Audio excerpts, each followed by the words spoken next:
एका विचित्र भारतीय गावात एकल महिला कविता शतकानुशतके जुन्या घरात राहत होती. देव विष्णूने तिला दैवी तांदूळ भेट दिले होते. पवित्र ऊर्जेने उठणे.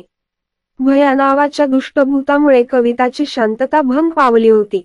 भयाने दैवी तांदूळावर हक्क सांगण्यासाठी तिच्या घरी पछाडले. एका दुर्दैवी रात्री कविताने विष्णूचा आशीर्वाद घेतला आणि दैवी भात शिजवला. तिने जेवताना तिच्या नसांमधून एक ज्वलंत ऊर्जा संचारली. तेज होऊन कविताने भयाचा सामना केला. माझं घर सोड, भयाने उपहास केला.